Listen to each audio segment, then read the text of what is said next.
Hi everyone, this is Andrei Roman. I am the CEO of AtlasIntel, and welcome to a new edition of Atlas Deep Dive. Joining me, Pedro Azevedo, our head of US coverage. How are you, Pedro? Hi, Andrei. I'm great. Excited to dig into our results this day. So yeah, it's all about results. We will be sharing with you our latest polling on the US presidential election, both at the national level and in the swing states. And I would say before we start this, I was hoping that we will be showing things that would be more, let's say, clarifying of a scenario that was not that easy to understand in our previous presentation. And I would not necessarily say that what we'll be showing today will be that a lot clearer. that clear. But to be honest, it is not because we're looking at major changes in terms of our numbers. Most of the tendencies you will be seeing are actually quite stable, and almost all of the changes are within the margin of errors for each of our polls. I was hoping, though, that we would be able to say, well, Trump clearly has this, Kamala here clearly has this, and hopefully that when election day comes, we could say, see, this is what we were showing. But it's a bit more complicated than that, and we will be trying to explain to you why that is the case. It's not because the national level popular vote is that different from what we've been showing from the beginning. It's not because in any of the swing states we have major changes. It's because in an electoral college system where so many of these states are decided by such a thin margin, the margins are as thin as as ever. I mean, I don't think I've ever seen such thin margins in so many swing states at the same time, right? So I think that we can say that's going according to our predictions. So we've been saying for a while, it's a close race. It's going to stay a close race. And it's a close race. And we look at our results and we see a close race. And when you look at a model like Nate Silver, and you see it's 50-50 and everyone screams, what's the utility of a model that shows you this is a very tight race, right?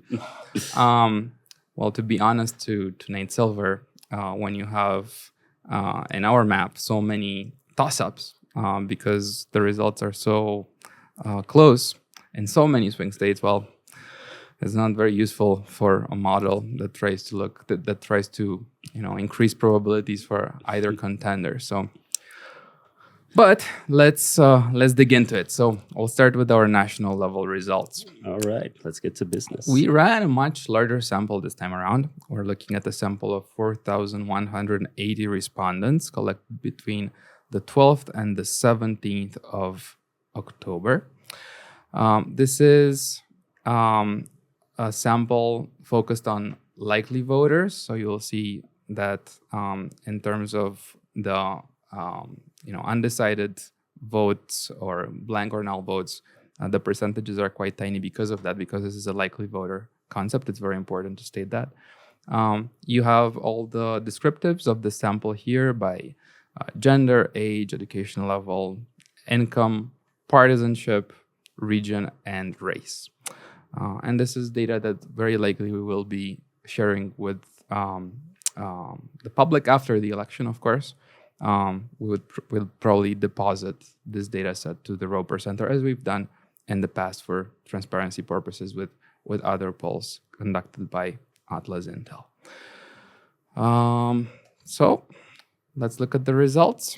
When we look at the full scenario, Trump ahead 50.7%, Kamala Harris 47.6%, Jill Stein 0.8%. Two candidates at 0.1, Chase Oliver and Cornel West. As I've said before, very little undecided voters within this concept of a sample. Don't know, 0.5%, blank, null, and likely voters that we think will vote, but right now say that they won't, 0.2%. Look at the time series data. What do we notice, Pedro? Well, we notice a whole lot of nothing.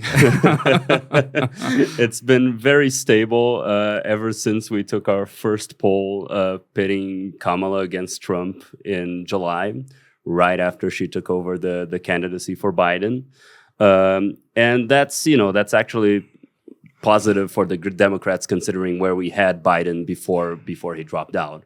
Our last public poll with Biden had him 5 points behind Trump, and our internal polls right before he dropped out and had him dropping even lower. So we can see here that the wave of enthusiasm that came with the switch and with having a different candidate and a younger and perhaps more energetic candidate, that definitely lifted Kamala up. But we can see here that has maybe not been enough to propel her to where she would like to be, which is, of course, ahead of Trump. She's held that level of enthusiasm since then, I think, but so has Trump. And so we see a very, very stable race ever since that changed. It's important to note that I think Atlas is one of the very few pollsters that looks at the tight electoral college right now, but with a Trump advantage in terms of the national popular vote. This is not what you would expect. If you were to try to map this in the swing states, you would be seeing Trump winning most of the swing states by very comfortable margins. And that's not really what happens in our swing state polling, which also is better for Trump than the average of polls. We should say that, but perhaps not as good as you'd expect based on this 3-point advantage at the national level. So let's try to understand a bit more about why. So why is Trump ahead in terms of the national popular vote when we look at the issues? And I think here we have quite a few interesting results. So when it comes to some of the key topics that have dominated this race, Trump is ahead by even larger margins in most of them. So if we look at the economy and job market, Trump ahead of Kamala in terms of trust, 53 to 45, so an 8 percentage point margin. If we look at immigration, something that has been for sure in the headlines of most U.S. outlets, and this also comes on the back of a few interviews that were hard for Kamala Harris, I think, because they really, digged into the policies of the Biden administration on the border. So Fox ran an interview that was quite difficult for Kamala, I'd say, when it comes to this issue. Well, here Trump is also outperforming her by 12 points. When it comes to international affairs, so the war in Ukraine perhaps is the least obvious advantage for Trump. He's ahead by 6 points, but when it comes to China-US competition, he's ahead by 12 points. And when it comes to Israel, the conflict between Israel and Hamas, Trump is ahead by 11. And we're taping this just after the Hamas leader was assassinated by Israeli forces. That was a huge victory for Israel and Netanyahu. And Kamala Harris came to declare that justice has been made. Not exactly a great moment for her campaign, basically having to acknowledge that, that killing was great, knowing that within her base, within the Democratic base, many of the progressive voters and also, Arab American voters that are significant in states such as Michigan, well, they very much resent, the way Israel has conducted this war, and they probably won't look at the death of Sinwar as something great to celebrate, right? Yeah, it's a very difficult issue for Democrats to navigate because they also have, um, you have to. It's impossible to please both sides here, right? So you're trying to placate the more progressive voters and the Arab American voters that are upset at this, while at the same time trying to acknowledge and recognize Israel's right to defend itself, so you don't upset more moderate voters and voters that tend to align more with Israel. So this is a very, controversial topic right now within the Democratic base. And so either way you go, every new development in this conflict is another challenge that Harris has to overcome. And it's no surprise here that it's one of the issues where she has the lowest trust and where Trump also holds, one of the highest margins over her. There are three issues where Harris really stands out. So, environmental protection, she's ahead by 8 points. Reproductive rights, so essentially the whole issue around Roe versus Wade and how that maps into whatever appointments the next president will make for the U.S. Supreme Court. Harris is also above by 8 points when it comes to this. And healthcare, it's a tie, but she's ahead by 1. There was a lot of expectation regarding the ability that Kamala had in terms of reshaping the race by really focusing on the issue of abortion. And what do we think, Pedro? Has this been paying off for the Democrats as many were expecting? Well, I'd say it could, and I feel like maybe she hasn't been talking about it enough. I feel like Harris took on a very economics-focused platform, while at the same time not being able to differentiate herself from Biden on that. So we see that voters are frustrated with the economy, how the economy has gone her trust under Biden relative to her trust or approval ratings relative to Trump when it comes to the economy, right? Yes, yeah, exactly. And that's precisely because she hasn't been able to articulate exactly what she would do differently from Biden. This was, like you said earlier, about she had some rough interviews. Recently in an interview, she was asked point blank, what are you going to do differently from Biden? What would you change? And she wasn't able to make a clear answer to that. And so she has been focusing on this, and she's in some respect, she is right to do that, right? Because the economy is the most salient issue in this election. But at the same time, she hasn't been able to say what she would do differently. So she's just banging on this subject without being able to propose an alternative. So it's no wonder that she hasn't improved much against Trump regarding the trust on this issue, while she could maybe be talking more about reproductive rights, where it is somewhere where she's very clearly differentiated from Trump, and where Trump has taken a very clear stance on, being proud of reversing Roe v. Wade, which our polling shows that is an unpopular stance. Where Trump is very proud of giving like he says, giving the decision back to the states, and he has been very clear and very proud of articulating that. And so this could be a stronger issue for Kamala, and I feel like it's perhaps a mistake to give so much focus to the economy if you're not going to be able to break with Biden on anything, if you're not going to be able to say, I disagree with how this and that went, and here's what we could do differently. When you have issues like reproductive rights, where she clearly has more trust, and where she could perhaps have enjoyed more of that edge in an issue that has been very powerful in mobilizing voters, Democrats and independents. There are two other dimensions here that are in the middle of the pack. So perhaps you wouldn't look at them right away, but that I think are extremely interesting in terms of what they say about the state of this race. First, safeguarding democracy. So you see Trump 2 points ahead, 49 to 47. that's surprising for a candidate that has always been deconstructed and attacked by the Democrats because of the invasion of the Capitol and the role they alleged he had in terms of instigating that to happen. And then appointing justices to the Supreme Court, where we see that he's also above by 4 points.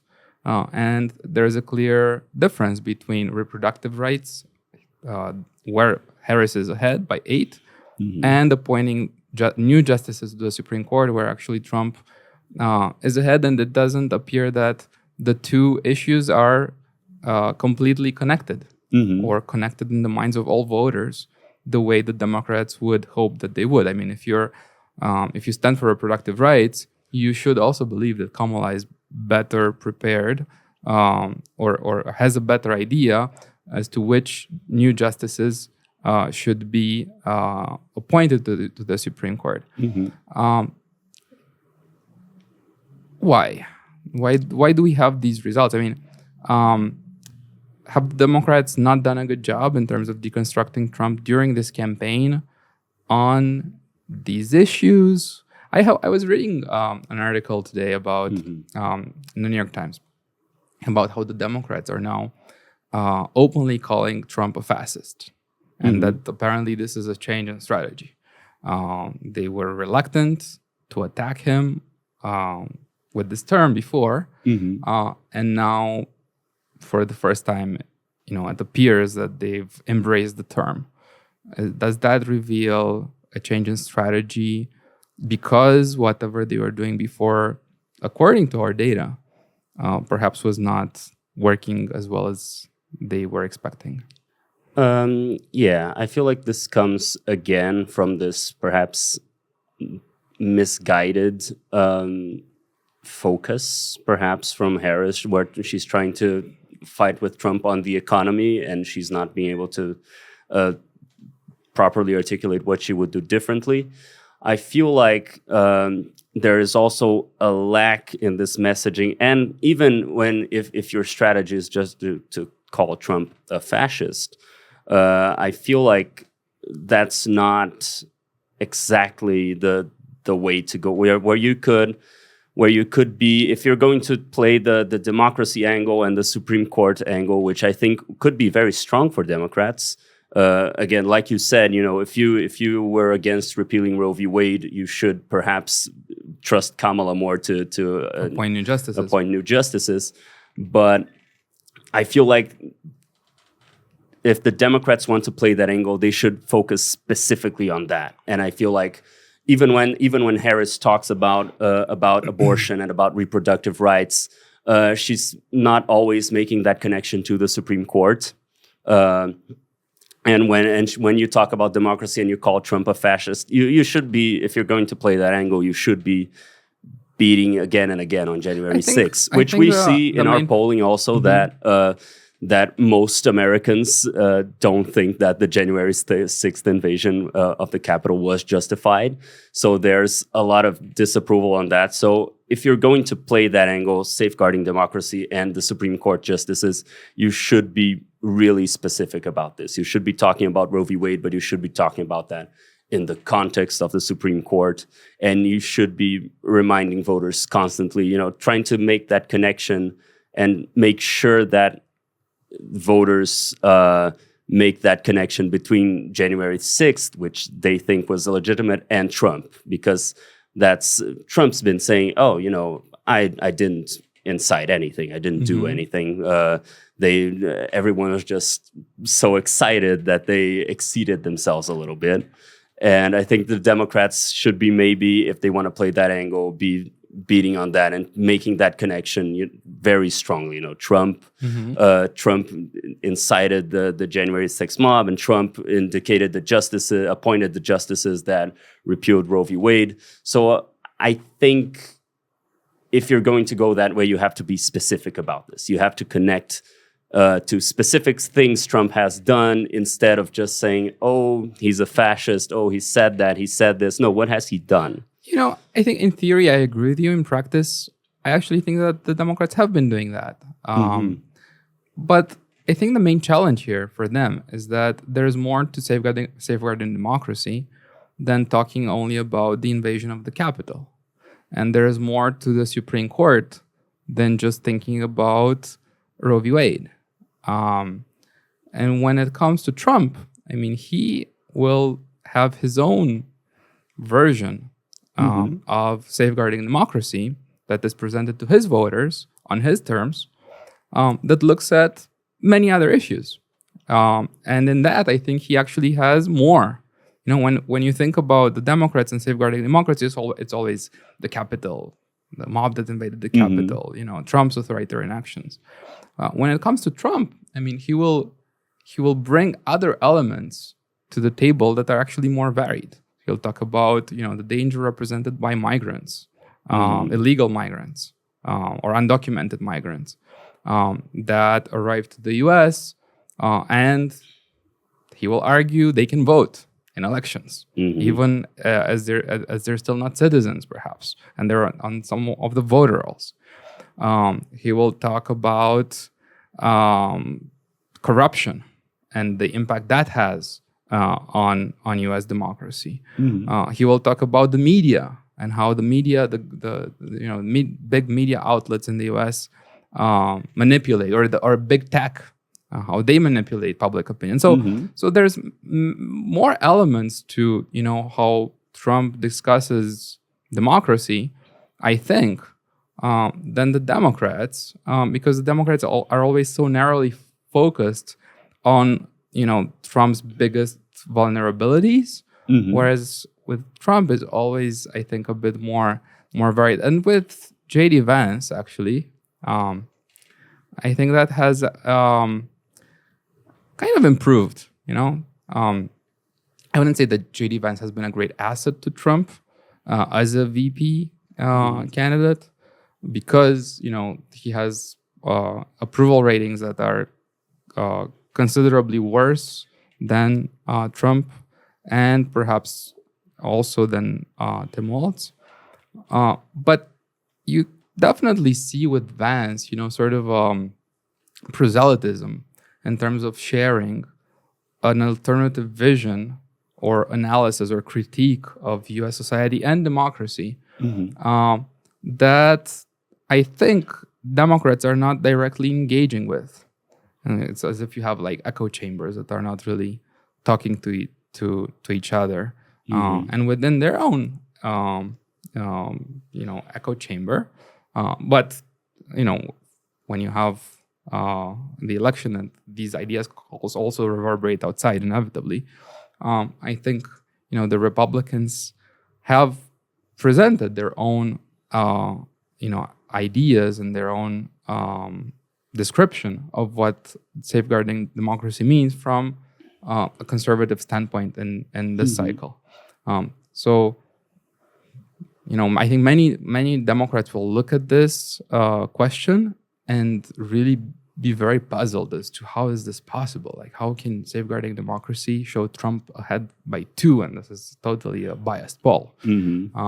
But perhaps, you know, one should dig more, not whether these numbers are point precise in this graph, but rather what they tell us about the democratic strategy narrative here. That there is, and the I think the failure of the Democrats to articulate something that can capitalize more on Trump's weaknesses when it comes to this and when it comes to Supreme Court appointments. Okay. Yeah. So with that, let's move to the most important part, the most interesting part, which is the electoral map and our polling in the swing states. This is an update of our map, and unfortunately, instead of having fewer toss-ups, we have more. Oops, all toss-ups.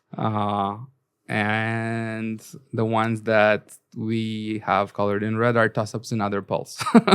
So Pennsylvania and Michigan, here colored in light red, are toss-ups for most other pollsters.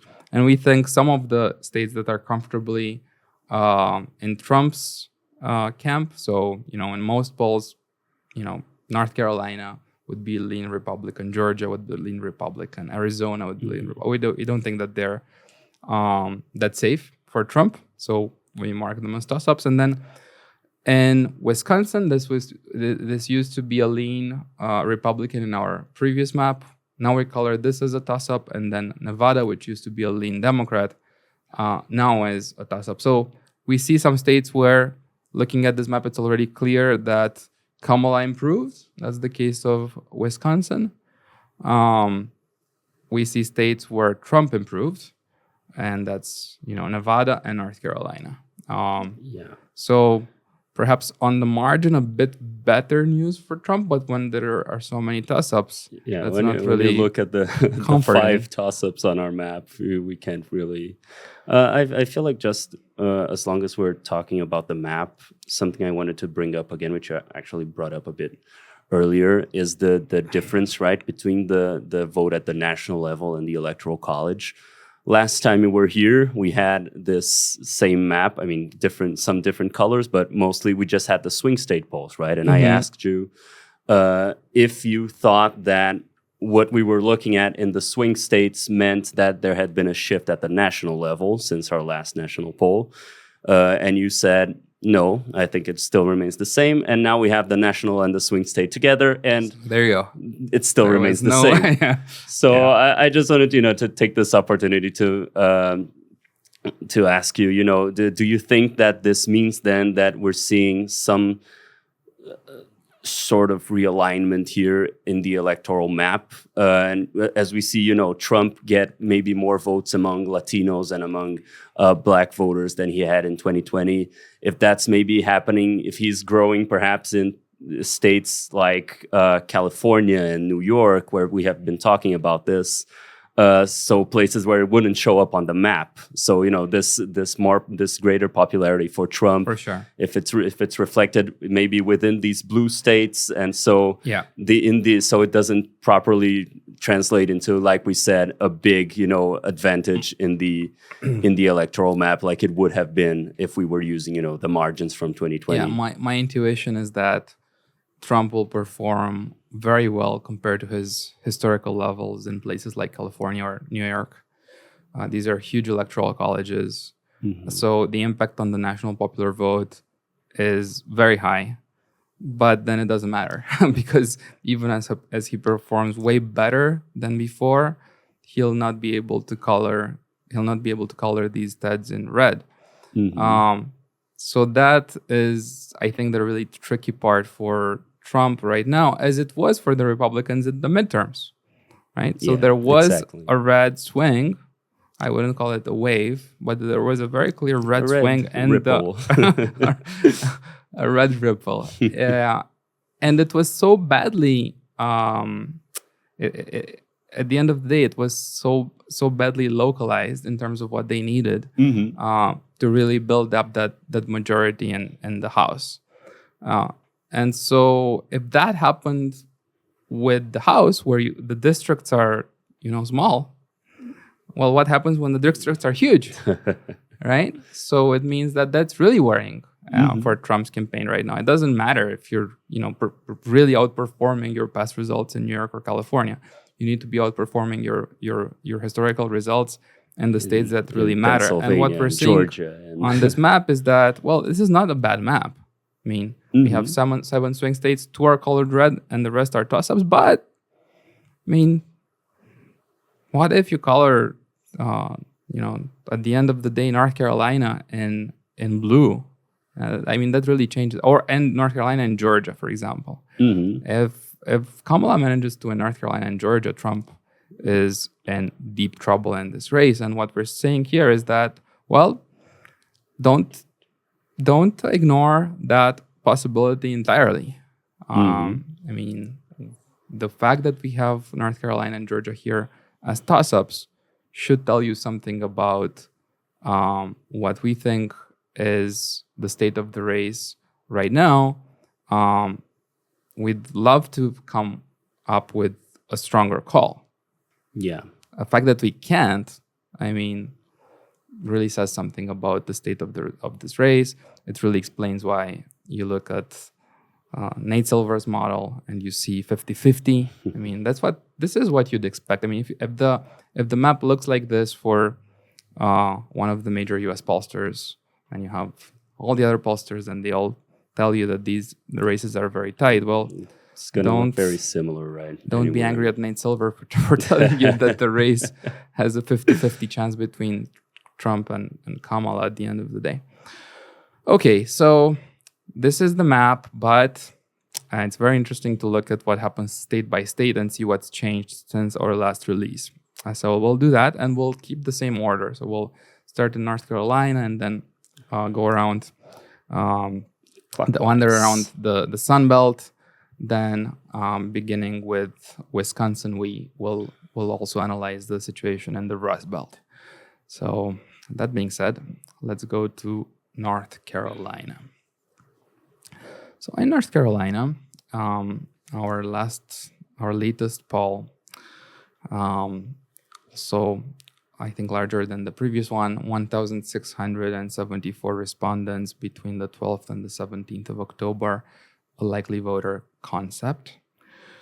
We have Kamala Harris ahead, but by a lower margin than last time around, 49.5 to 48.8. In the full scenario, Jill Stein at 1.1, Chase Oliver, Cornel West at 0.1. These are very similar results for Jill Stein, Chase Oliver, and Cornel West to the national level results, actually. When we look at the head-to-head scenario, you see Kamala at 50.5, exactly what she had in the previous poll, and Trump slightly better, 48.8 compared to 48.1 previously. So it makes a difference here if you're looking at the expanded scenario versus the head-to-head, and that's important, right? Because it's what you'd expect. If you have 1 percentage point for Jill Stein, guess where those votes go when you project a head-to-head. So in the swing states, I think this is one of the important takeaways from today. In the swing states, everything matters. Yeah. So if Jill Stein gets 1%, if Chase Oliver gets 1%, well, that can really change everything. We're going to see this story repeated in a lot of the states that we're going to look at here today. Places where just the tiniest variation could shift, and you have, like you said, even like 0.8% for Jill Stein could completely change the result in the states that are the closest together. So anything here could be decisive. And the polls actually also have an impact here, because if you're in North Carolina, as a Jill Stein sympathizer, and most polls tell you that Trump has this, he's gonna win North Carolina, like Republicans usually do, then this is a voter who will say, "Well, hell, I wanna vote for Jill Stein. I don't really want to vote for Kamala." But if they look at the polls, and the polls show Kamala with a real chance of winning in North Carolina, then these voters will probably think more about the possibility of shifting their support from Jill Stein to Kamala. So that's also something to watch as we head into the very last few weeks of this cycle. Yeah, if I were Kamala Harris, I'd get some volunteers to go door to door showing everyone the Atlas poll. In North Carolina. Have you seen this poll from the most trusted pollster in the United States? I think right now Republicans like us more than Democrats, so I'm not sure we'll see many Democrats do that. But I think you're right. I mean, this is a poll that could stimulate, strategic vote that mobilizes all the anti-Trump base in a state like North Carolina. Now, why is Trump in trouble in North Carolina? We've pointed this before in our previous deep dive. I think there are two issues here for those of you who are kind of wondering if this makes sense. Everyone tends to think that if Trump does well in a place like Michigan, then of course he'll do really well in a place like North Carolina. That's kind of like conventional thinking on this? Well, I think there are two important things to note. Not every cycle has new has novelties, has new events that are impacting the results of these candidates. Some of them have to do with structural dynamics, and I think there are some structural dynamics at play in North Carolina that we should explain. Structural dynamics means, the composition of the electorate, new voters that were not there last time around, but they're here now. For example, people who have moved from a different state to North Carolina, what is their political profile? What is their background? What are their demographic characteristics? I believe that North Carolina, in terms of a structural tendency, has incorporated new voters that are more prone to vote Democrat than Republican, right? Because of their background, because of the places where they're coming from, because of where they've moved from. So that is a structural dynamic at play in North Carolina. This is not,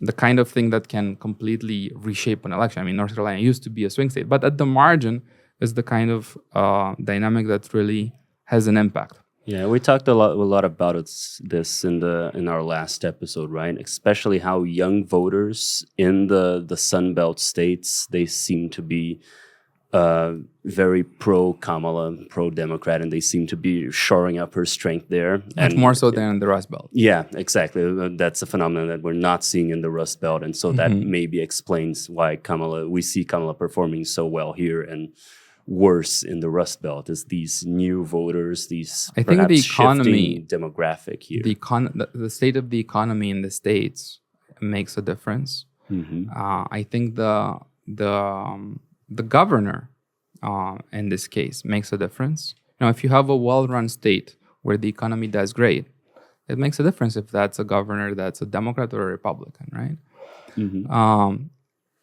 And something that is really clear in North Carolina is that the Republican candidate for governor, Mark Robinson, even as people say there is no such thing as reversed coattails, well, there is no such thing as reverse coattails, but look at the difference in this scenario. Josh Stein, 53.7% in the gubernatorial race, and Mark Robinson, 39.1%. When you have such a huge difference, I would think really hard about the assumption that no reverse coattails exist on the presidential race. Yeah, I mean, if there's one place where you're going to probably see reverse coattails, it's in a race like this, in a race that's, I mean, the race is razor thin margins in the presidential side, and then you see this sort of a difference in the gubernatorial race. You have to at least ask yourself if this guy could be bringing Trump down. Trump endorsed him. Trump refused to remove his endorsement of him, and he has been famously wrapped up in many scandals. Referred to Mark Robinson as the new Martin Luther King. Is that what he says? I think it was Martin Luther King on steroids. Something like that. It's something. I think it was Martin. So it's something like that. Yeah. So he has been very, very. He has praised Mark Robinson repeatedly, and I feel like that association. In general, I would say that there probably aren't reverse coattails, but in this case, it's a very scandal-prone and very controversial candidate, and someone that Trump has aligned himself very closely to. So, and this is the kind of thing that people from outside North Carolina, I think, will have a harder time understanding than people who are living and who are voting in North Carolina. If we look at the tendencies on this graph, well, the previous poll, many thought could be impacted by the novelty of the scandal that affected Mark Robinson, right? The data collection came just after that huge, intense media exposure that affected Mark Robinson's standing in the race. And now, that is that moment has passed. But what you're seeing in the data is that the numbers are pretty much the same. He's improved his result from 37.5 to 39.1. So essentially, that's just a 1.6% improvement. That is not exactly something to celebrate when you're Mark Robinson. The difference in this gubernatorial race is huge. This is really bad news for the Republicans, in my opinion. And this is something that, if you're in North Carolina, I think you have a better appreciation for this reality than if you're not. And then there's a hurricane. And then there's the hurricane. What do you think happened there, Pedro? Well, I was going to mention this, I think, in Georgia, where we also see Trump rising a bit.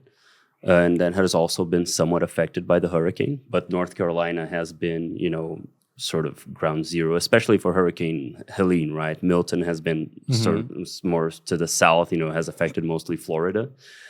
But what we are seeing with the hurricanes is, a lot of criticism towards Biden on the hurricane response from the Republican side, and a lot of, but there's also criticism of Trump, right? Yeah, exactly. What I was going to say, it's been sort of a split. A split, opinion about this. The Republicans are complaining about Biden and that he's not doing enough, and then the Democrats are complaining about Trump and how he's not helping. And we're seeing this, in Florida as well with Ron DeSantis. He's been criticizing Biden, and the Democrats have been criticizing DeSantis, and so there hasn't been a very clear, dominant narrative here about the hurricane. I would say, we have to be very cautious, analyzing fluctuations like a plus, Trump grew 0.7 percentage point in North Carolina and grew, I think, 1% in Georgia. So, very tiny fluctuations. But since these both happened, I'd say that maybe on the margins there are some more people that are unsatisfied and that, had issues with the hurricane and that could blame, Biden and the Democrats for that. But it hasn't been, a very huge game changer. Yeah. And I think exactly because of that, because there hasn't been, a dominant narrative here either way. So it hasn't been, profoundly impactful to the presidential race, right? In general, there hasn't been, a big swing. Well, you mentioned Georgia, and Georgia comes up next. This is our sample profile for Georgia, 1,411 respondents between the same dates, the 12th and the 17th of October. A 3 percentage point margin here.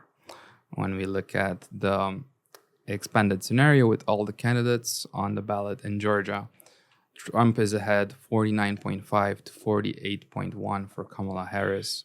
Chase Oliver at 1.3%. Cornel West at 0.2. Jill Stein at 0.2. Very few undecideds and blank null. And voters who we think will vote, but here they say that they won't. 0.2.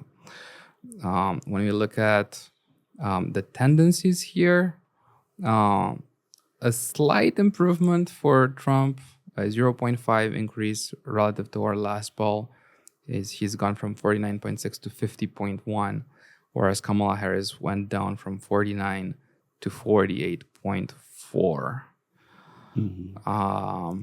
That's really good news for Trump in a way. Still a very tight margin, and it brings into focus Chase Oliver at 1.3. So I think very little has been talked about Chase Oliver in analysis of the U.S. race so far, and perhaps much less than it should have been the case. The margin for Biden in Georgia last time around was very, very small. Yeah. To the point where someone like Chase Oliver can make a difference in terms of who takes Georgia. What do you think about this? I don't necessarily call it a phenomenon because it's not that many votes. But what do Republicans, and what you've seen, Pedro, what do they tend to comment on Chase Oliver, the whole mission that he's embraced in this race, and what that can mean for sort of imperiling Trump's chances for getting elected? Well, I'd say as much as Jill Stein is a thorn on the Democrat side, on, like we said, North Carolina, and we're going to see, some of the Rust Belt states as well. She has a tiny sliver there that could take the election away from Kamala. The same thing sort of happens for Chase Oliver on the Republican side. While, Jill Stein has lots of takes up lots of issues that are attractive to progressive voters, climate change, and the Green Party is also very focused on sort of non-intervention, right? So perhaps pulling away from Ukraine and pulling away from the Gaza conflict. The same happens here on the Republican side, where the Libertarians they're very very hard on the issues of guns, and very hard on these issues that appeal to conservative voters, right? So you have here a small. We can't assume that all of these 1.3% would swing for Trump, because there are voters that would say, "Oh, I don't want to vote for anyone," but since this guy, Chase Oliver, represents me, and if he's not in the race, I'm not going to vote for anyone. But we can safely say that a strong, decent size of this, a few percentage points here of Chase Oliver's base, would definitely lean more towards Trump than Harris, and then they could maybe give a more comfortable gap for Trump here. So essentially, the Republicans, they don't even spend much time talking about third-party candidates, much like the Democrats. They prefer to pretend that these people are not Right. there and that they're not part of the conversation. But I would definitely say that the Republicans would be happier if this candidacy didn't exist. In a place like Georgia in particular. Yeah, exactly. Like we've been saying, And there's the margins in the swing states are going to be very tight, and those, it could be, even if we split this 50-50, that maybe 0.6, 0.7% of these 1.3% of voters that are going for Chase Oliver could go for Trump. This could be the difference between, winning or losing in Georgia, which was defined by, I think, 0.3 percentage points last time around. So, this could be. And there's some more worrying stuff for Trump, I think, in the other details of the Georgia poll. So he's ahead, but by a very thin margin. And if you look at sort of the details in some of these questions, I think they're very important. Where is it the case that Chase Oliver does better, even as he's pretty much within the margin of error in all of these crosstabs? It's among the more educated voters that are urban, that are all actually Black. That's interesting, and in particular that didn't mobilize to vote in the 2020 election. So it's virtually all voters that say they didn't vote last time around, but now they want to vote for Chase. Georgia has structurally a more Republican electorate. It is a state where the governor continues to be very popular, and where the conflict between Trump and the governor and the Secretary of State, because of the result of the vote in 2020, I think still kind of takes a toll on Trump's performance in terms of mobilizing his full potential and of a conservative base, of a conservative electorate. This is also something you're going to find in, I don't think we have the screen here, but you're going to find in our report. Kemp is the single most popular political figure in Georgia today, and Trump is far from being close. Can Trump do better in terms of, I mean, he's approached Kemp to engage in something like a truce, right? Can he do more to kind of appeal to the voters that actually like Kemp, but especially because of this conflict between the governor and Trump, don't really have a great opinion of Trump and may even be thinking to, cast a revenge ballot in someone like Chase Oliver. Well, I think that's precisely it. I think in order for him to do better with this electorate, he would have to move away from something that has been integral to his, discourse and to his public positions. That is exactly the idea that the 2020 election was stolen and that he had, and that he thinks that Kemp and the Georgia Secretary of State could have done more to help him win the election.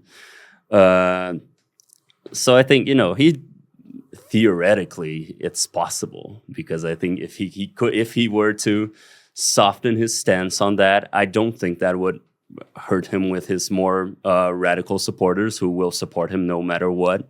And it could maybe, get him some more of these moderate Republican voters and the voters that favor Kemp more than him.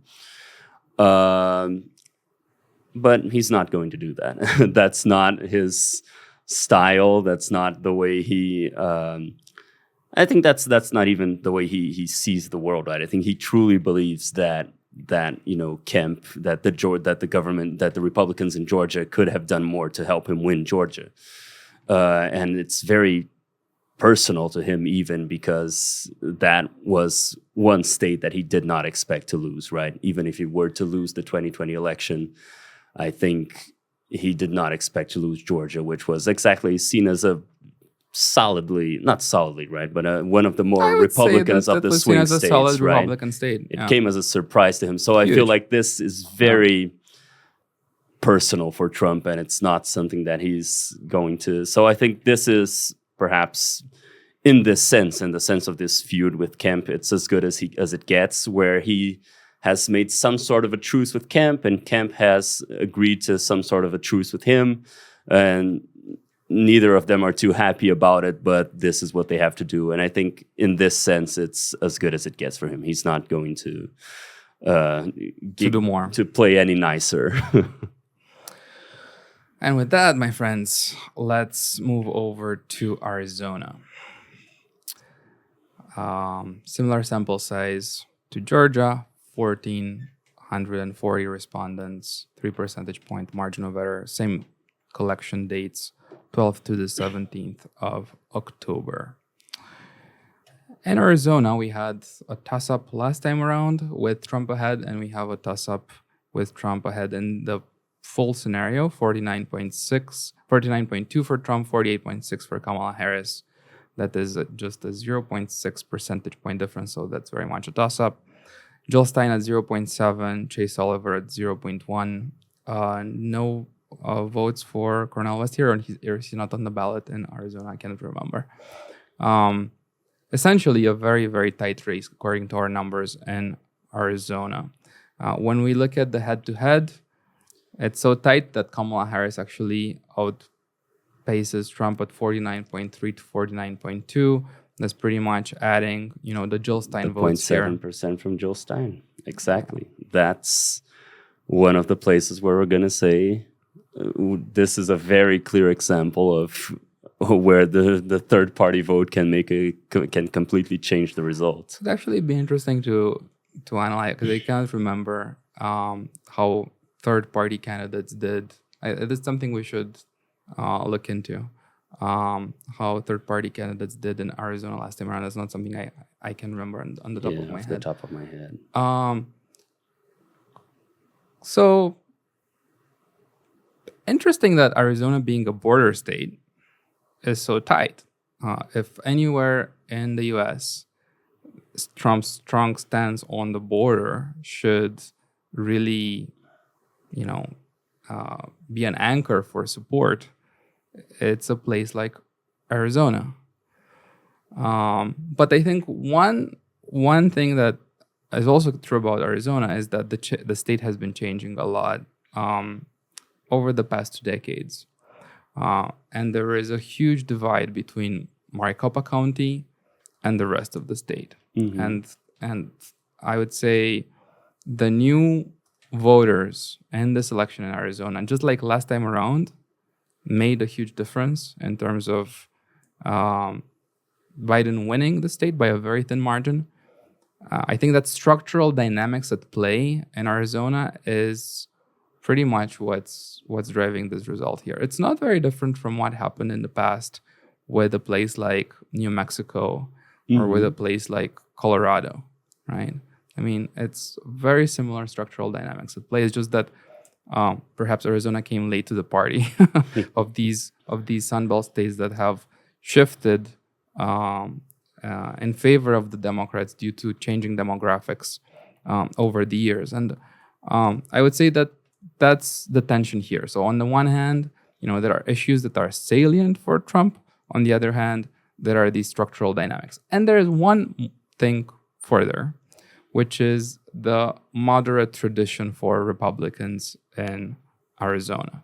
The Republican Party here in this state is very much different from other places where the radical discourse has really, helped Republicans. I don't think it has ever helped Republicans here. It's very much the opposite of the rest of the country. And if you look at the Senate election here, Ruben Gallego is ahead of Kerry Lake, 49.7 to 46.2. So I don't think you can talk about reverse coattails here. But one thing you can talk about is the fact that perhaps Trump is a great Republican candidate in a place like Michigan or Pennsylvania. I mean, that kind of discourse really anchors him very well in Rust Belt states, not really in a place like Arizona. Yeah, I'd say that Kerry Lake is, again, like you said, perhaps it's not a case of reverse coattails that we're seeing here, but it's a very, she's a very clear, I think, example of exactly like you were saying, what's been holding Trump back in Arizona, right? This moderate streak among the state in general, but among, even the Republicans in the state. And, Kerry Lake is, of course, notorious for strongly embracing the election fraud narrative from Trump and then applying it to her own election as governor as well, where she lost and she has to this day been trying to contest the result of that election. And so this is a very I think this is a very strong example here of how that narrative, like you were saying, doesn't play out as well in Arizona as it would play in other places. Also, I've pulled up the results from 2020 here. The Green Party was not on the ballot in Arizona in 2020, but the Libertarian Party was, and they got 1.5% of the vote, where Trump lost the state by 0.4%. So that is a huge difference and something that we should keep an eye out for. And I think exactly like we said, like we've been saying, this moderate streak and this could switch voters, perhaps Republican voters, in the direction of libertarians here. And so this is, again, a very delicate point for Trump. But, like we said, what we're seeing right now is Jill Stein taking some votes away that could be, for Kamala. But it really makes a difference in Arizona in our polling. If you're looking at the full scenario, will Jill Stein, or if you're looking at the scenario that only has the head-to-head. So, Kamala is ahead 0.1 in the head-to-head, and she's improved there. from 48.6 previously, whereas in the full scenario, Trump is still ahead by 0.6.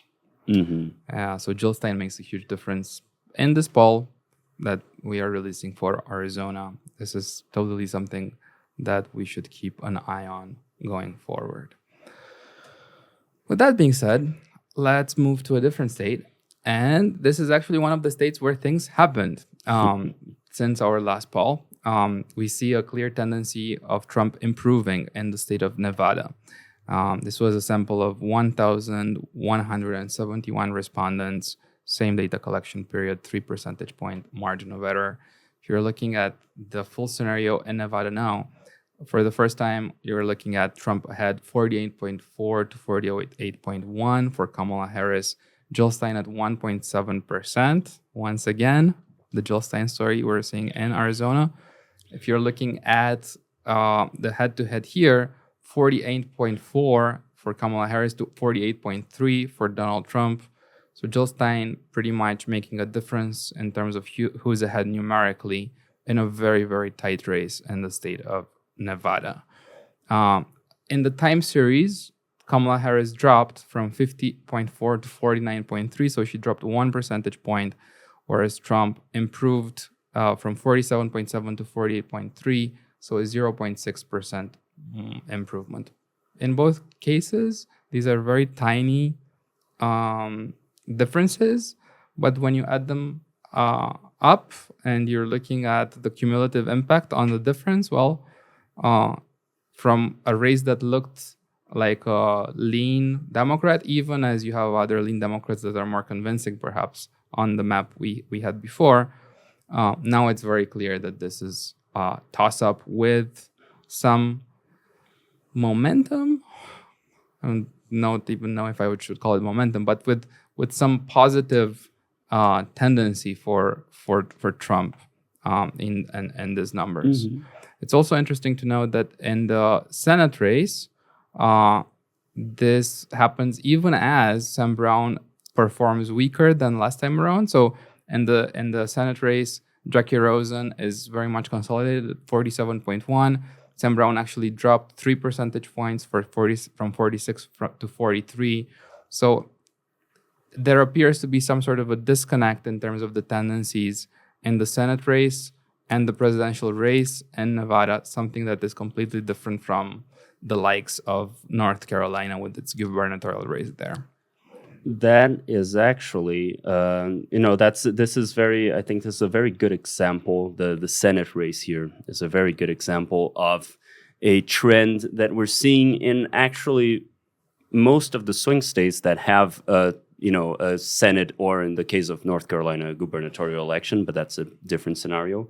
The swing states that have a Senate election, we are seeing the Democratic candidate running very closely to Kamala. It shows a lot of perhaps discipline in the Democratic voter, in the voter that plans to go to the polls and I will vote for Kamala and I will vote down ballots for all the Democrats. And there is, in many cases, a bit of a larger gap between the vote for Trump and the vote for the Republican candidate for Senate, which shows perhaps these kinds of voters that were sort of activated by Trump, right? That kind of voter that we've been talking about since 2016, who is the person who wasn't necessarily too into politics or didn't follow, but this person that has been sort of captivated by Trump, and they go to the polls for Trump.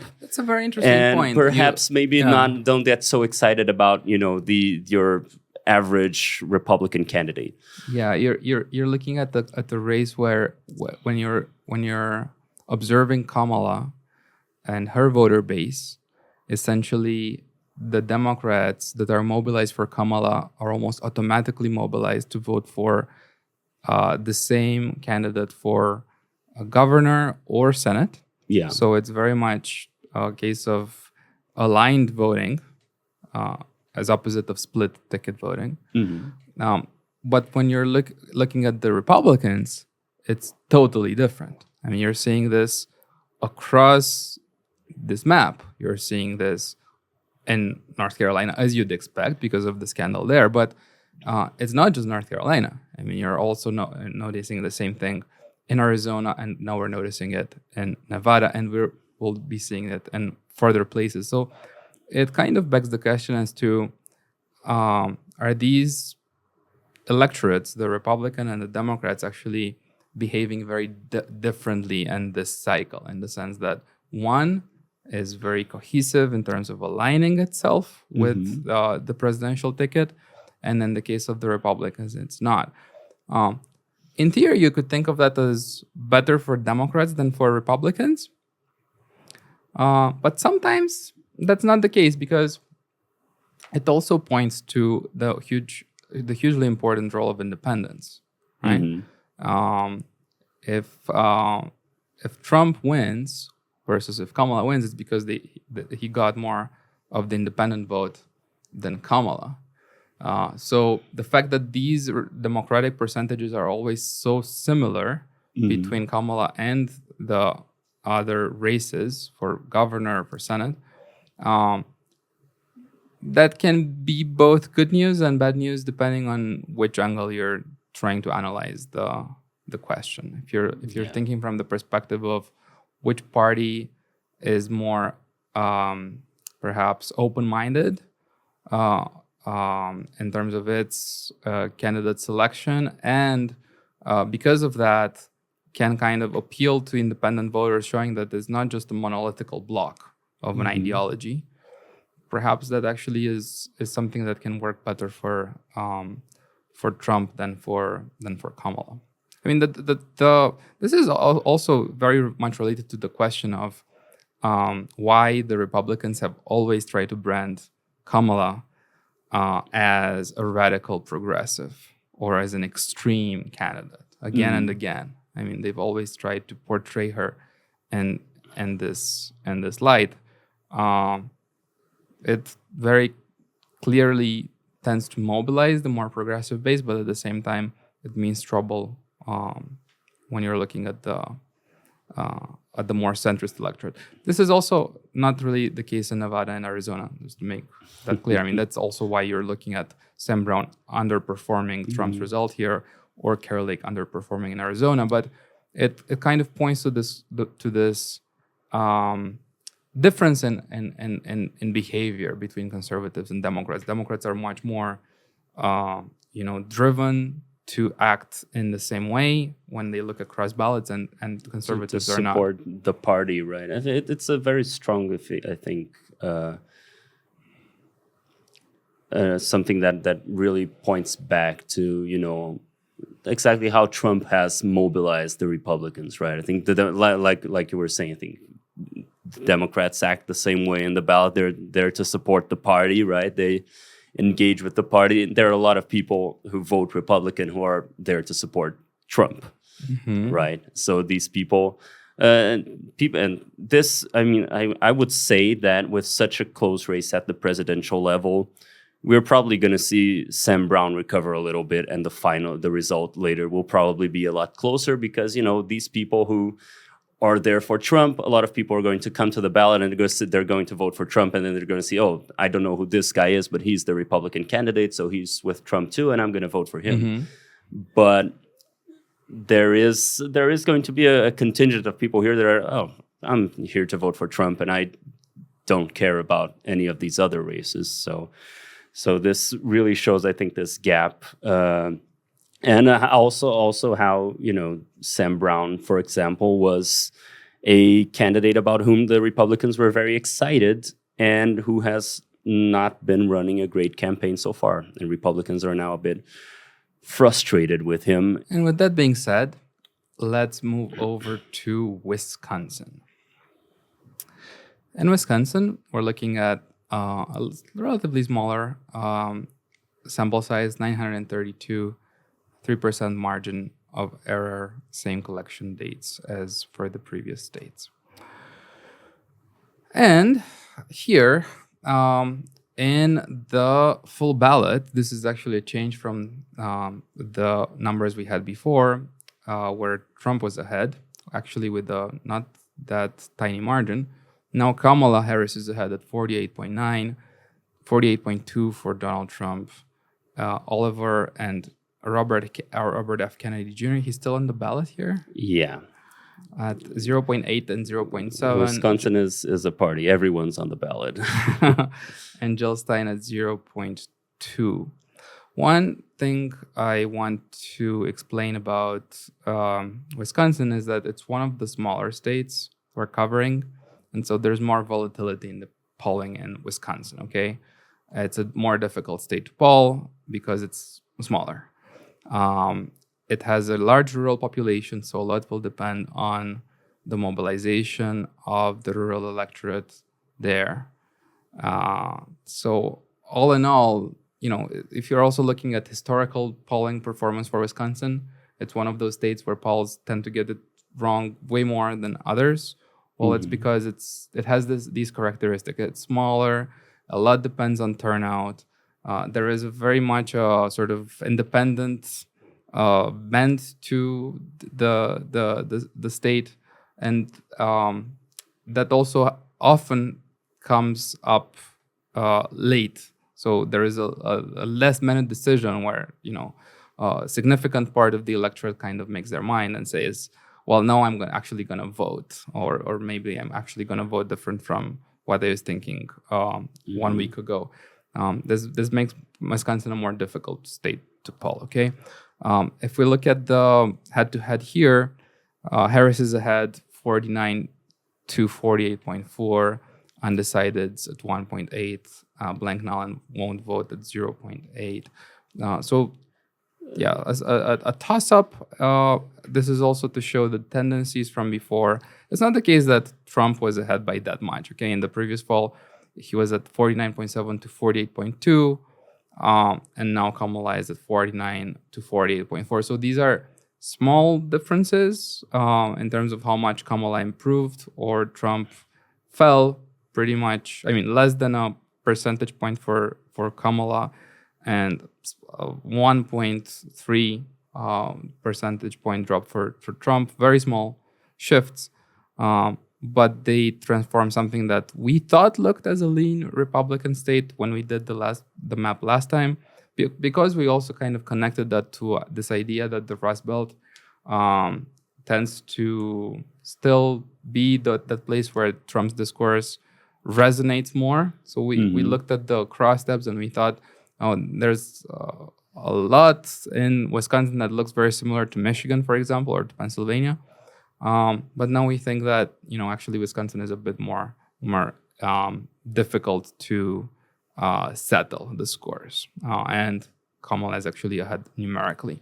There's also a Senate race there with Tammy Baldwin at 49.3 and Eric Hopty at 46.3. This is also something where the Democrats have improved a bit relative to last time around. So the difference before was less than 2 percentage points, 1.5, and now it's doubled to 3 percentage point advantage for Tammy Baldwin relative to Eric Hopty. So this is but another case of what we were talking about in Nevada, where we have, again, it's a virtually identical vote total for Kamala and for Tammy Baldwin, right? Kamala is at 48.9%, Tammy Baldwin is at 49.3%, and then we have Hovde running somewhat behind Trump. So again, sort of the same, an example of that same, perhaps discipline among Democrats and that discrepancy between the guys who are there to support Trump and who are there to support the Republicans, right? I'm here to vote for Trump. I'm not here to vote for any Republican. Yeah, exactly. And, Tammy Baldwin is an incumbent senator. She has performed, this is all to be expected, I think. In these races with Democratic incumbents, they have been performing, relatively well. One point I'd make here as well is that, if there's any place where Kamala's edge in terms of campaign finance and mobilization should pay off, it should be Wisconsin. right? I mean, it's a smaller place. So if you pour lots of money, lots of resources, lots of ad spend in a place like Wisconsin, it should be easier to shift the electoral balance here than in Pennsylvania, for example, right? So perhaps a bit of this is also the quality of the Democratic campaign in Wisconsin, and just the fact that they've overspent Trump by a lot there, as they have in other places. But here, perhaps the impact is more, it's easier to achieve in a sense. Yeah, that's a factor also in the Senate races all across the board. We've been seeing, the Democrats flush with cash, and in these Senate races, and the Republicans struggling to keep up in terms of funding, right? So this also has to do with that. That general advantage that we're seeing for Democrats in the Senate. There's an incumbency advantage. There's funding. There's this discipline, in voting alongside with the presidential ballot. So these Senate elections in the swing states, they're looking pretty favorable to Democrats. Of course, the more problematic ones are in the red states, where we haven't polled yet because they're not swing states. But for the Senate, it's probably going to come down to Ohio and Montana. And with that being said, my friends, let's move over to Michigan. 1,529 respondents, 3 percentage points margin of error, a likely voter concept. We still have Trump ahead here, 49.6 to 46.8. Jill Stein at 1.1. Robert F. Kennedy Jr., who's still on the ballot in Michigan, at 0.7. Chase Oliver at 0.2, and Cornel West at 0.1%. When it comes to the head-to-head, 50.2 for Trump, 47.3 for Kamala Harris. So essentially a 3 percentage point difference in both scenarios, and extremely stable relative to our last poll. 50.6 for Trump last time to 50.2 right now, 47.2 for Kamala Harris to 47.3 percentage points right now. Essentially a stable race in Michigan, but with sort of the unexpected result in both polls that Trump is ahead by a not so small margin. What explains this, in your opinion? Also in the Senate race here, Alyssa Slotkin was considered a very, very strong candidate. She's tied in our poll with Mike Rogers, 48.3 to 47.7, essentially a tie. She has improved a lot relative to last time in our poll. 49.3 to 43.6 last time around. That was very much an outlier result. I remember that raised some eyebrows, including mine, compared to other polls that came out in Michigan around the same period. Now this appears much closer to, I wouldn't even say it's that close to the average, because most polls show Alyssa Slotkin ahead, but at least this is a statistical tie, right, between the two candidates. So why is Kamala Harris in a challenging situation in a place like Michigan, Pedro? Well, it goes back, I think, to what we were talking about last episode when we published our first polls of the swing states, and we saw exactly that the entire region of the Rust Belt was sort of leaning more towards Trump than one would expect from, polling averages and other studies, which is, I think this is the core of the pro-Trump base. These are the voters that are dissatisfied with the economy, and that perhaps some shifted to Biden again in 2020 and now are unsatisfied with how the economy has progressed under his administration and are considering Trump again. This is the core of of the people that are, upset with how the economy has been working. And I think, like we were talking about earlier, that even though Kamala has focused a lot on trying to appeal to that sense and to trying to, things are going to be different, and I'm going to have an economy focused on the middle class and an economy and an opportunity economy, as she has said repeatedly, she still hasn't been able to articulate what she will do different from Biden. So the people who are frustrated with the state of the economy and with how things have been going under Biden, they're not convinced, and they have been working, and they have been, very swayed by Trump's arguments, I think, in his rhetoric, in this sense, and in the idea, again, of making America great again, and having, tariffs and protecting American industries, because this is the place, where this was the strongest in 2016, and maybe that sentiment is now making a comeback. And so that explains, the very tight race here, and even, the tight race in the Senate, where, again, Slotkin is a very popular congresswoman. She is running for an open seat where that used to have that, but is where the Democrat is the incumbent, and she has a considerable, funding advantage. And still, we have this tide here. I think this is a very strong evidence of that resentment against the Biden administration, and then against maybe Democrats in general. This is the epicenter of I think, the Trump phenomenon regarding the economy, right? So this is a place that's going to be very difficult for Harris, according to our numbers. And I think there's one other thing in Michigan, which is the Arab American vote, which is significant in a state with such a small difference between the two candidates. There's been lots of evidence that this time around the Democrats are in significant trouble with mobilizing the Arab Americans in Michigan. This comes, as a result of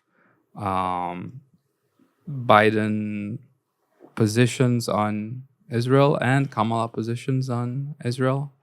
We were just talking about how, Kamala came out saying that Sinwar's killing in Gaza was justice being made. Well, I'm not sure that is the kind of discourse that resonates well with Arab Americans in the state of Michigan. Mm-hmm.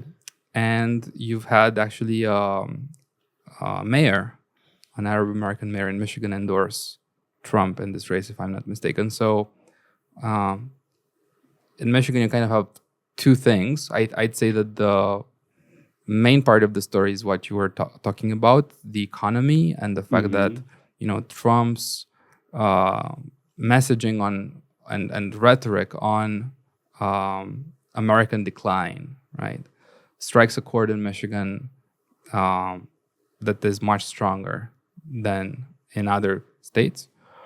But there's also this added problem of this demographic that only exists in Michigan in terms of such a consequential impact on polling numbers, which is the Arab American vote. So in both cases, this kind of adds up to a challenging scenario for Democrats in a state that otherwise has a very popular Democratic governor that saw Democrats win legislative elections in the state convincingly last time around. But, Trump, the Trump vote and the Republican vote, that those are kind of two different beasts in a place like Michigan. So this is what the Atlas poll essentially tells you. Don't confuse the Trump voter in Michigan for just the conservative, reliable Republican voter, because they're not really the same. Alrighty, and with that, we're heading into the last and perhaps single most important state, the largest number of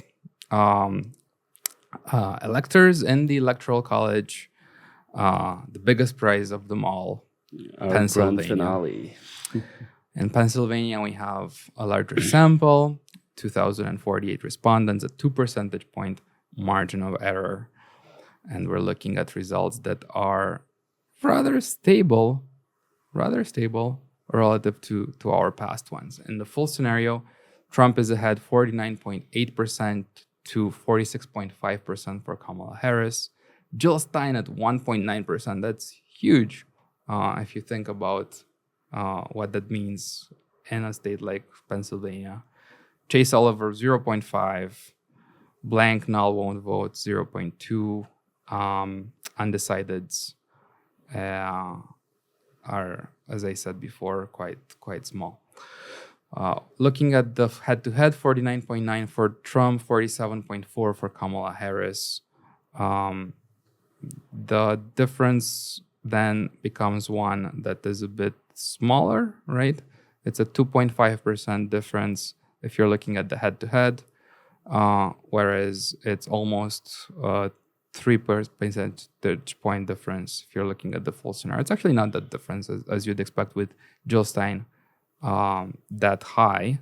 Mm-hmm. So that actually looks like a vote, like a protest vote, like Jill Stein voters saying, I'm voting Jill Stein and I'm not voting Kamala. So that's Kamala. Something that I think is quite interesting in the scenario of Pennsylvania.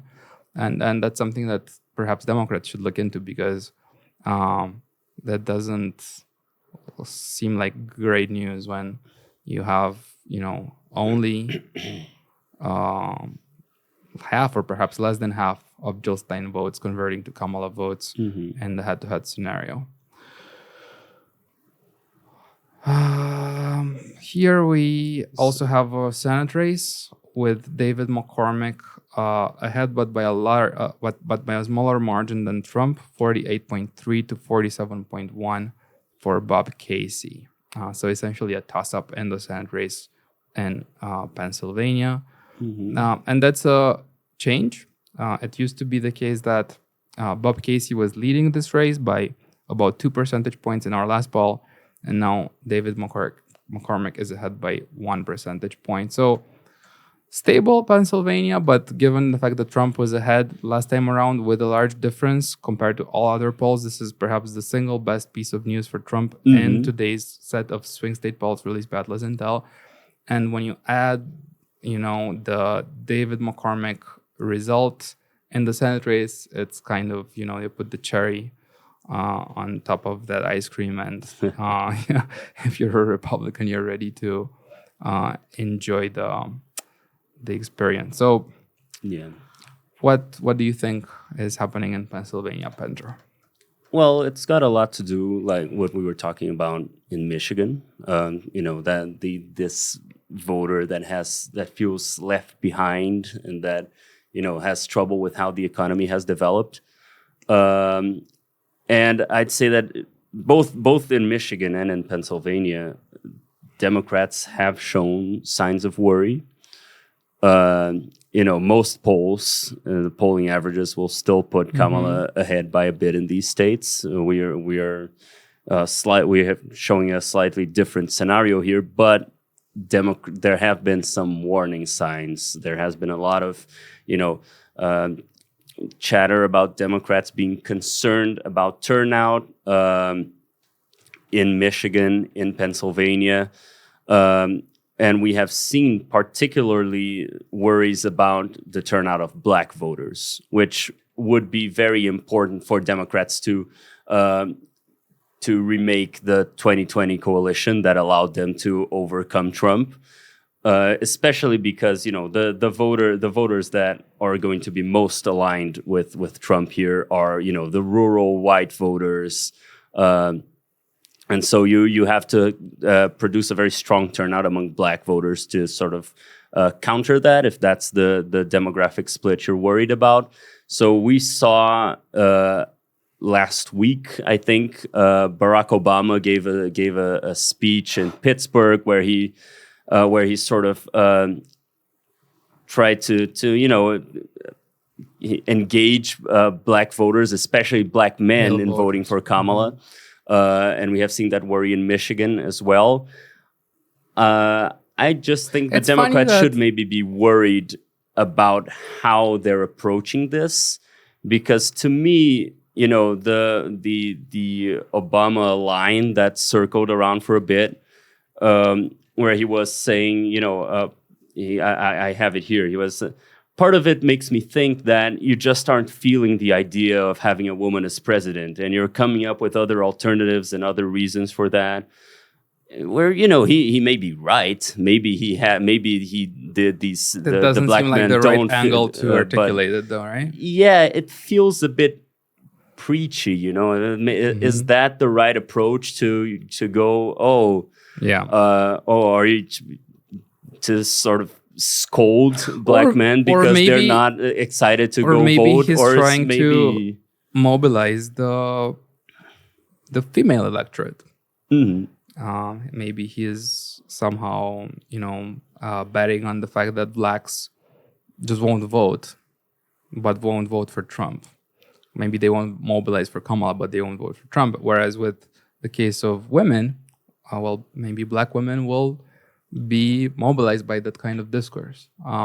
Yeah. One thing I'd say, though, is that when people look at Atlas polls and crosstabs, and the one of the favorite pieces of attack to show that Atlas is a terrible poll is saying, well, it's not possible that Trump can score 30% or 40% among blacks. And I don't think he has 30 or 40% among blacks at the end of the day.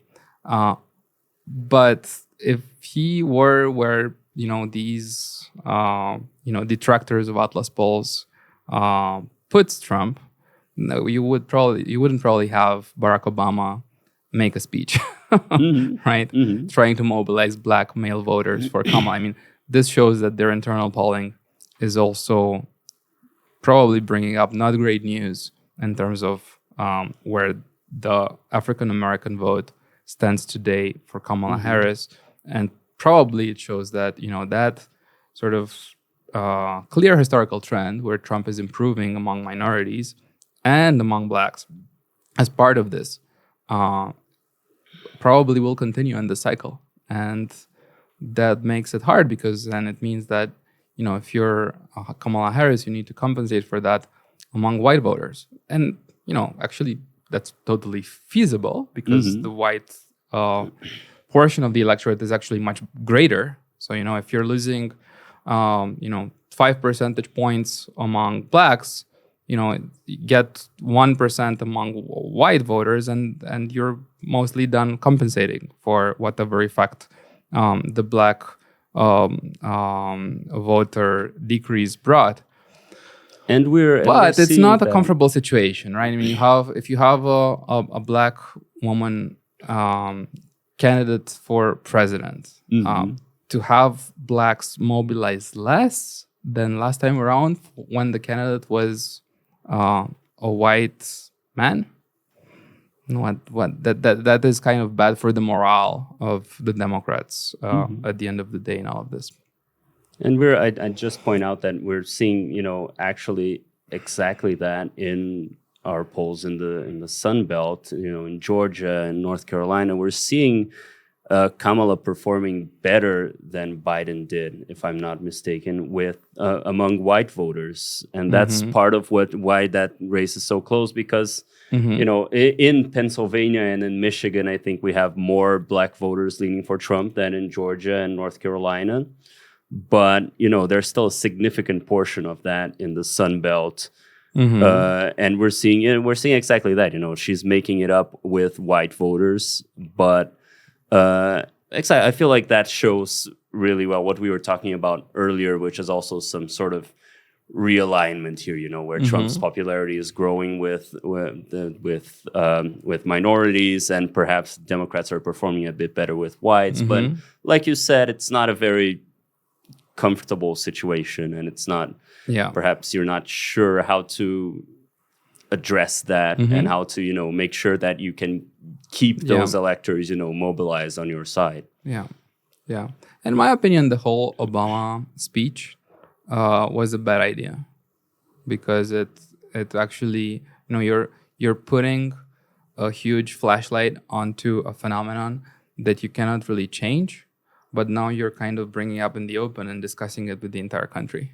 And you're kind of making people uh, question themselves as to why is this happening. If you're a black voter and you're being told, Democrats are doing worse than ever, at least when you think about the last 30 decades of U.S. elections, you kind of ask yourself why. Maybe there's a reason.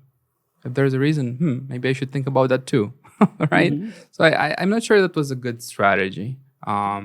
And the way it was articulated in that speech, I'm kind of with you in thinking that it was a political mistake. Yeah, I think you definitely, if you're the Democrats here, you definitely have to pay attention to that decline and figure out ways to work around that. I think it's important, but I agree with you entirely that just highlighting that and The way it was done. and talking in this tone like he's scolding them a bit. Oh, Right. you don't want to vote for a woman.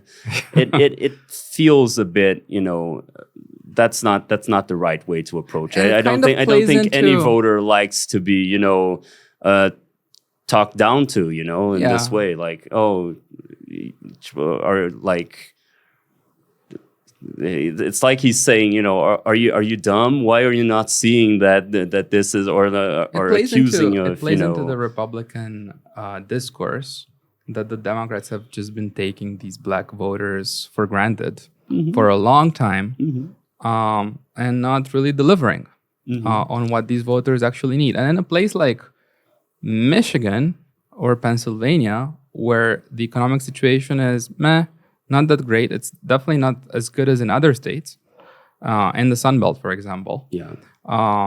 And with the cost of living crisis, well, these voters might ask themselves as to, okay, we voted for Biden, and what did we get? And why should I vote Democrat yet again? After so many cycles where I voted Democrat, and my life hasn't really improved. Yeah, and just to be clear, a final point here. I'm not saying that the Obama speech is going to swing any votes, is going to, it's especially in a very polarized and very close election like this. It's not something like that's going to change It was votes. supposed to mobilize. But not- I'm just we brought it up, I think, as an example. It's very emblematic, I think, of the mistakes perhaps that Democrats are making in this election and the misguided and approach to how that they've difficult this taken. race actually is for both camps, in terms of really securing even their own base. It Yeah. used to be the case in the last cycle that there was huge enthusiasm both for Biden and for Kamala, and this enthusiasm was very much driven from opposition to the other side. So Trump was very much hated by the progressives, and with Biden, it was all about what he represented and corruption and Ukraine and the whole thing about Hunter. So that it was very easy to mobilize both party bases 4 years ago. This time around, my intuition is that in general, voters are less enthusiastic about both candidates in both parties. And so it's more difficult to campaign. It's more difficult to really rely on the polling numbers. It's more difficult to conduct analyses. And it's even more difficult when you look at the map that shows that so many states are in a statistical tie or presented here as a toss-up. And as we do usually, Pedro, let me ask you, what do you think in terms of the likelihood of Trump versus Kamala Harris winning this presidential race? Last time around, we had converged onto our likelihoods.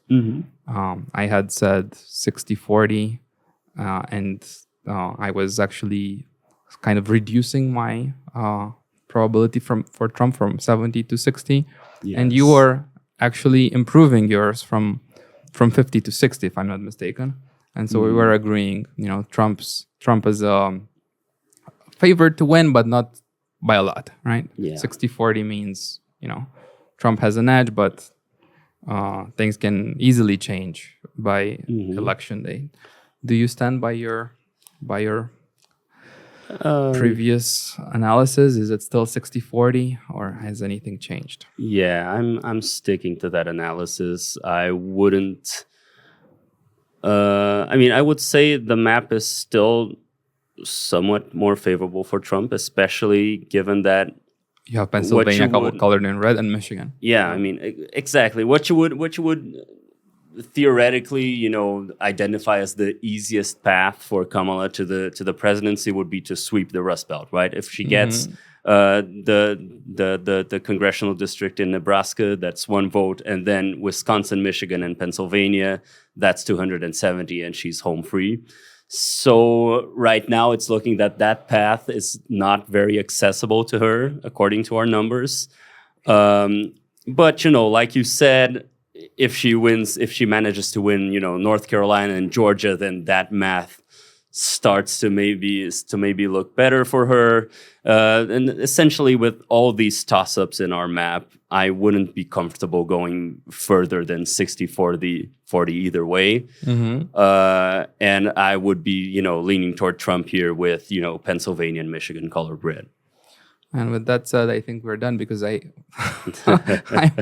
all the way with you. I think we're totally agreeing this time around. You have two states where Trump is ahead that are relatively large electoral colleges, relatively large states in terms of representation in the electoral college, Michigan and Pennsylvania.